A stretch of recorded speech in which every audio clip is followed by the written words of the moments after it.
Hi everyone, this is Angela Brasser, your instructor, and I'm going to start with Printmaking Chapter 10, and we will finish up Chapter 9 if we have any of those slides to finish up when I return.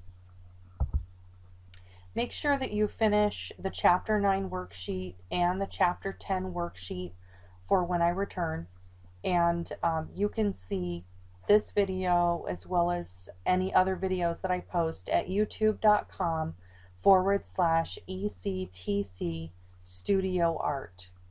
And at this time you'll probably want to have one of the students man the controls so that they can pause and you guys can take your notes for each slide. So have someone go up and do the play and pause. Okay, so with printmaking, which printmaking is really any kind of transfer from one matrix, they call it, to another. So when you use a rubber stamp, you're printmaking. And in this case, which is one of the earliest printmaking techniques, it's with wood. And so they literally carved into wood and made almost like a rubber stamp just with a piece of wood, and then applied ink to that, and then applied that to the paper. So that's one of the primary characteristics of printmaking, is that you're not applying ink or paint or pencil directly to the surface, but you're making that transfer. One of the other characteristics of printmaking, and it's not always true, but it's almost always true, is that printmaking has multiples. So with printmaking you can make 2, 10, 20, 2 million copies of your item, depending on what your matrix is made out of. So here we have the frontispiece for the Diamond Sutra. It's a very famous Buddhist text, and it's one of the earliest known printmaking techniques. So just to start on the history of printmaking, it started in China in the 9th century BC, and it started with this book, the Diamond Sutra. And Chinese history, which is about a 5,000 year span, is broken into periods called dynasties. And those dynasties are not regular intervals. They may be a couple of hundred years, they may be 1,000 years in length, it just depends. And they have names that are often family names. And the print was really important in Chinese history because it caused the distribution of ideas. And you can imagine that this was a real problem for the government at that time, because the government before that time really controlled the delivery of information. Just like today, our government can't control the internet. The internet has become a very important role in distributing ideas. And so printmaking was a lot like that, just, in BC times. So signature seals are in the printmaking chapter. They're not exactly printmaking, but they're small carved objects, a lot of times made from wood or brass or bronze, and they're pressed into hot wax, usually red wax, to confirm receipt. And a lot of times they would be pressed into the seal of an envelope or pressed on the outside of a scroll to verify that that information came from an important person, such as a king or an emperor, and that it was unbroken, that seal was unbroken, so it was just for that recipient to read. And so these were used from ancient China to ancient Greece, and so some people still use them today, although it's obviously more rare. And another important role of printmaking in the past was with playing cards. Similar to the playing cards that we have today, they would be colored by hand. And these are some of the earliest prints, and even illiterate people owned these types of prints. And sometimes you can see these in museums, which is kind of cool. So here we have the Nuremberg Chronicle. It's kind of like a history of the world, which is kind of funny because it was printed in 1493, just a year after America was discovered. And so we have this black and white version here. There were also some colored versions. And like I said, it was intended as a history of the world. And there was a black and white edition and a hand-colored edition. and it was a bestseller in its time. The Nuremberg Chronicles were created by Albrecht Dürer's father, and you'll learn about Albrecht Dürer. He's a very famous printmaker. So one of the first types of printmaking techniques you're going to learn about, and it's a very important type, is relief printing. And in this image here, you see a piece of wood, let's say, with negative areas cut away. Those will be the white areas. And so once those are cut away, the raised areas get ink applied to them, usually with a roller, and then paper is put down onto that printing block, and then once it's lifted up, the image is printed. So this is the first type, relief printing. So a couple of vocabulary words you're going to need in this chapter are print. A print is a single impression, a single transfer. An edition is a group of the same impression. So you may have an edition of 20, those are 20 of the exact same images. And then you also have proofs. Proofs are usually done at the beginning, and sometimes proofs are different. For example, once you think you're finished carving or you're close to being finished carving, you may ink your block of wood and create a print, which becomes a proof. You're checking your block. You may make marks on that, or you may sign it and do a little bit more carving. That now becomes a unique impression. It's not part of the edition. So once you're finished carving and you maybe print, let's say, 20 copies, then you have your edition of 20. And usually with a woodcut, you would get about 200 impressions before you would have to stop, before the wood would be kind of starting to degrade. So here's a very famous woodcut, prophet, and obviously you can see the image of Jesus here. It's a very loosely carved woodcut, and as you can see, like from the Diamond Sutra, woodcuts can be very, very detailed. But here we have something that is loosely carved, and it's also kind of loosely inked, and we have some lighter areas of an inked plate here. So relief is any process in which the image is raised, like a rubber stamp. So relief, rubber stamp. And a woodcut is one type of relief printing, and it's the earliest type, and very simply, the design is drawn onto the wood, the white areas are carved away, and then that is printed. And of course, you know from the Hokusai Great Wave print from last chapter, a woodcut can be multiple impressions in different colors as well. So the yin and yang is unity within diversity, and opposites organized in perfect harmony.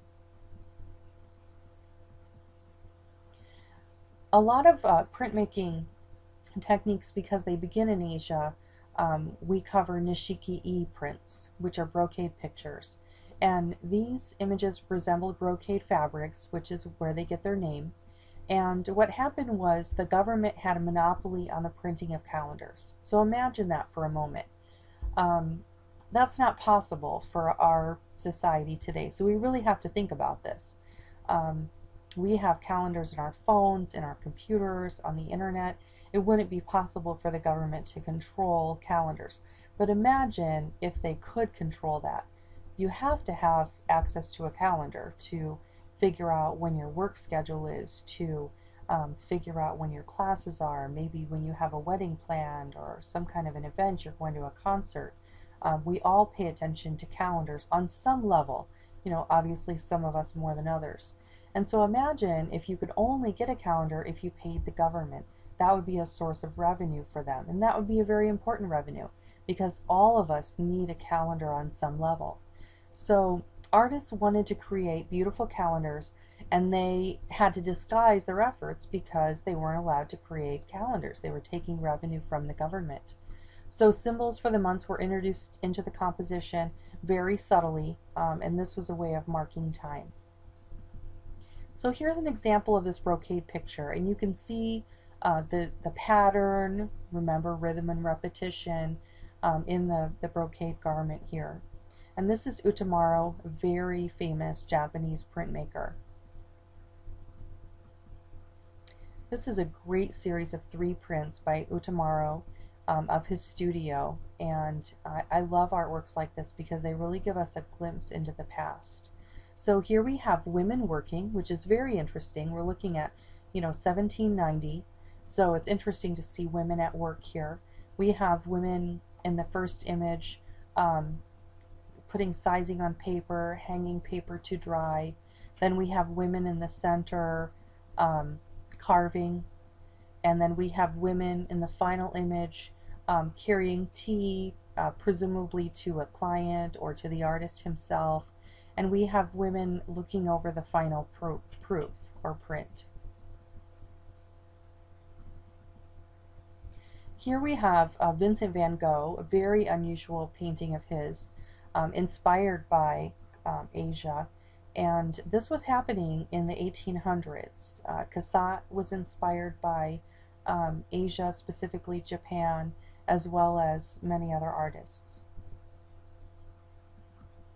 And I've mentioned a few times that all artists have their inspiration from someplace, and so here's Vincent van Gogh's inspiration for that painting. So let's take a look back again.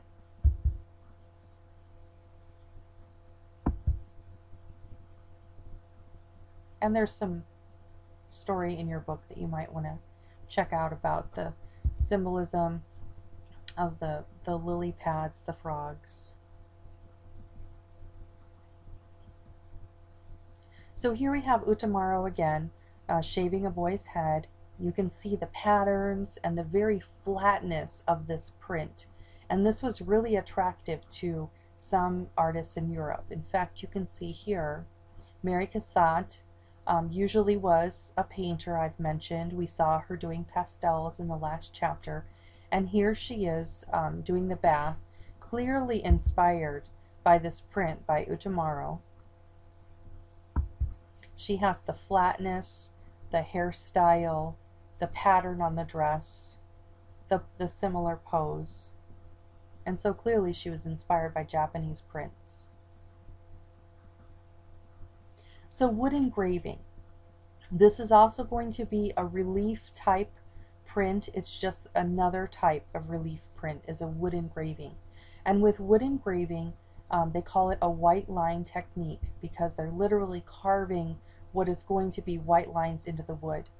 And so instead of carving onto the flat part of the wood, the plank of the wood, so to speak, they're carving into the end of a section of wood. So imagine you have a 2x4 standing on its end in front of you.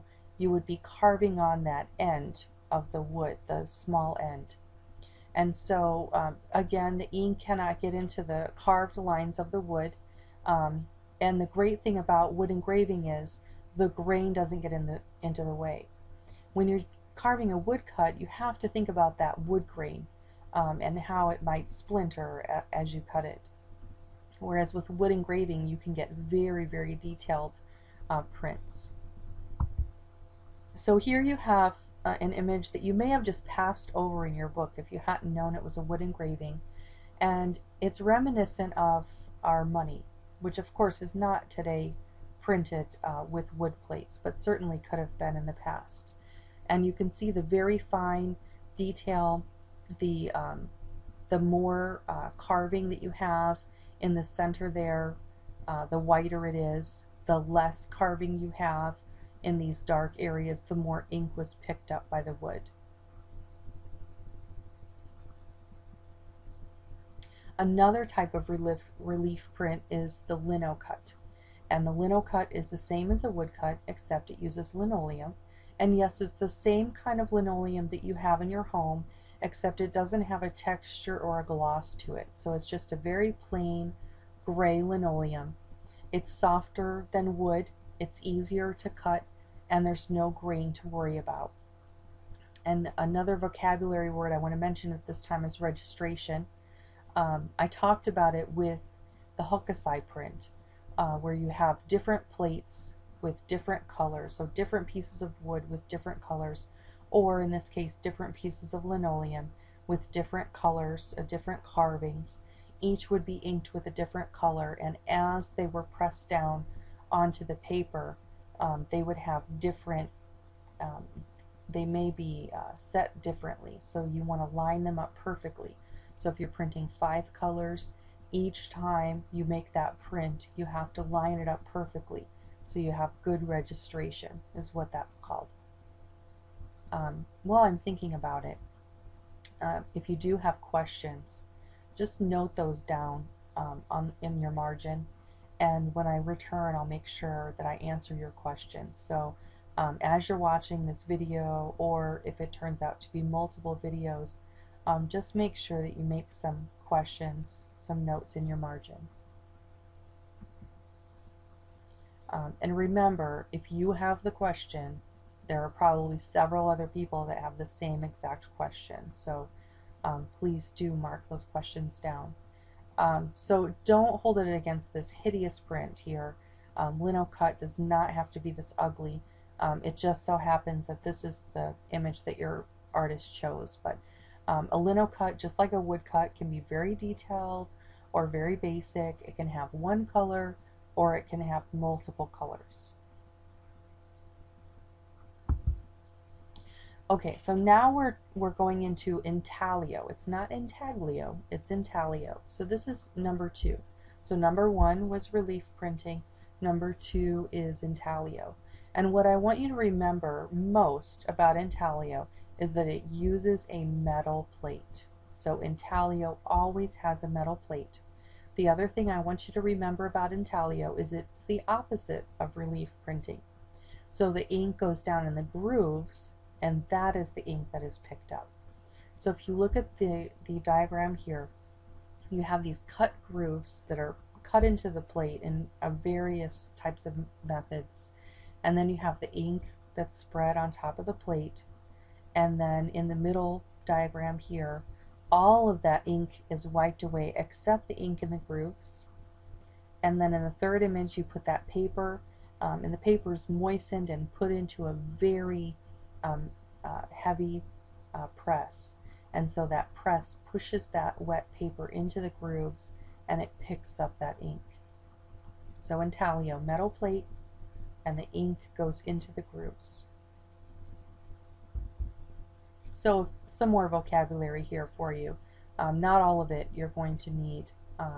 Intaglio is an Italian for engraving, and like I said, the cut lines are filled with ink. And then we have stippling, and if you think stippling, and then if you think in your mind spitting, dots, stippling are dots that are employed, and the more dots you have, the darker the density. So it's similar to hatching and cross hatching, but with dots. As far as types of intaglio, you do not have to know the different types of intaglio. So engraving is not necessary, so you don't need to copy that part down.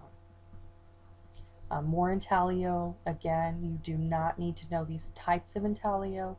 I only want you to know that intaglio is another type of printmaking. So here we have some different types of intaglio, and the ink goes into the grooves in different ways, sometimes with a burr, sometimes not, depending on whether the groove is made with acid or just with a metal stylus. So you get different looks with the different types of intaglio. Here's an intaglio print, and it looks very much like perhaps a drawing. The difference is it's on a metal plate, of course. The ink is inside of the grooves, and multiple prints can be made. And so if you are an artist who is an illustrator and you've spent a long time on an illustration, instead of not being able to keep a copy for yourself, now you can have a copy for yourself, and you can also sell or give away, several others. Now, Albert Dürer, I mentioned him. His father created the Nuremberg Chronicles, and Albert Dürer was a very famous printmaker. And you can see here a print that's in progress, and so we have sections here that are unfinished. and it's a very detailed print. Albrecht Dürer was a very famous engraver, and he was amazing at drawing. You can see all of the details here, and he always signed his work in very clever ways. You can see here his name signed on a little placard that Adam is holding up in his hand.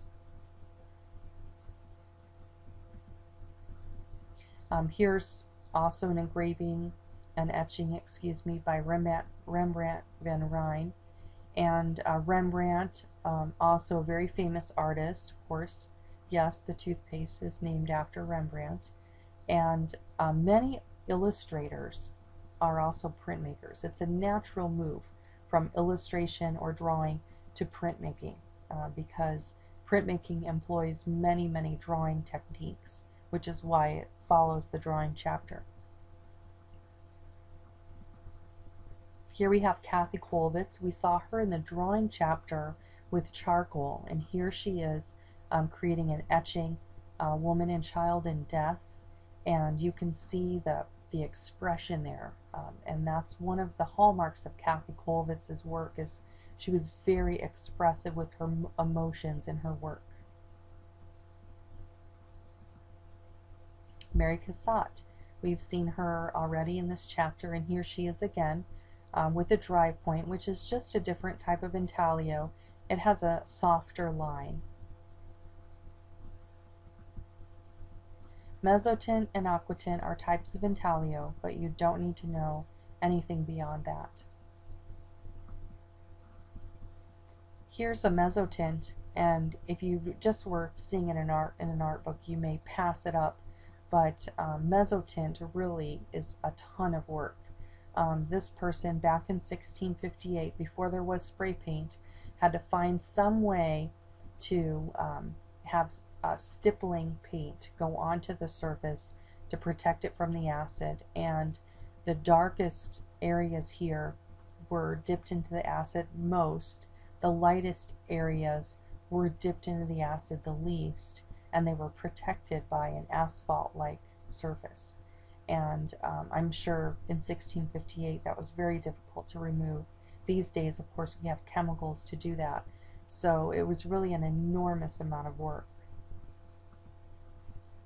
The same here with aquatint. Of course, this was 1984 when we did have spray paint, but even with the use of spray paint, it would be very difficult to create this print.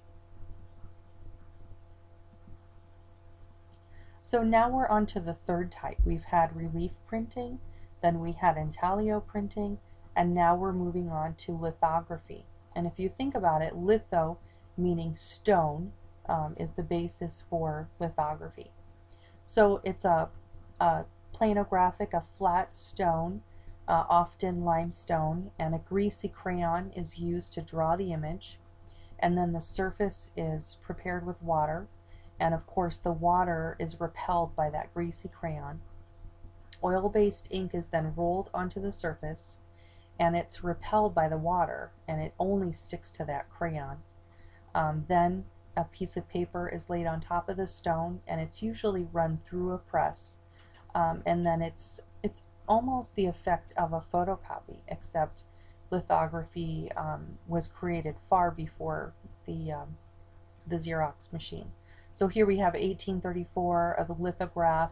You can see how it can be very much like a drawing, and anything you can do with a crayon you can create into a lithograph. So you're only hindered by that waxy, greasy crayon. Here's also a lithograph from 1984, Wife of de Kooning.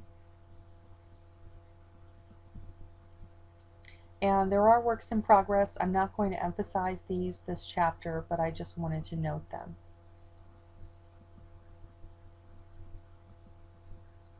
And Robert Rauschenberg also got into the lithography in 1963, and they really started to bring back printmaking at that time. So silkscreen printing is going to be one of your last types of printmaking. And silkscreen printing is also known as serigraphs, from to write with silk, again Greek, and it is the newest form of printmaking. Silkscreen printing is how your hats and your t-shirts are often printed, and many of you in the room right now probably have silkscreen printed jackets or t-shirts or hats on right now. What happens is a piece of silk is stretched on a frame, and different types of stencils are used to prevent that ink from going through all areas. And if you think back to um, the Simpson video, um, you can remember how she had printed on the felt, and she was having some trouble with that, and that printmaker was using a photographic process to expose the screen to light and to block out certain areas. That was also silkscreen printing. It just happened to be in a fine art way. So that ink, just like you saw in the video, um, in the Lorna Simpson video, is pulled across with a squeegee, and the ink goes through certain areas of the silk screen. So again, don't hold it against these ugly prints. Silk screen printing can be any color, multiple colors, single color. They can be beautiful, they can be ugly, as you can see. Monotypes or monoprints are the last type of print, and the difference in monoprints or monotypes is that they only make one image. Every other type of printmaking that we've studied, relief printing, intaglio, lithography, and silkscreen, makes multiples, but the monotypes make a single unique image, and once that image is printed, it can never be printed again. Here's an example, and again, don't hold it against this hideous image here. Monotypes can be pretty, they can be ugly, they can be colorful, they can be dull, they can be one color, they can be many colors. Now here's Andy Warhol, a very famous printmaker, and when we talk about registration, Andy Warhol played with registration, and you can see that this is off register, or it's not registered properly. So the color of the hair, the yellow color of the hair, and the lines, the dark lines of the hair are not lined up. The eyeshadow and the eyes are not lined up. The lip color and the lines of the lips are not lined up. And he did that purposefully. Andy Warhol used the silkscreen technique, and he's very famous for that. You might recognize this image. It was on the previous book. Very unusual, Andy Warhol. Andy Warhol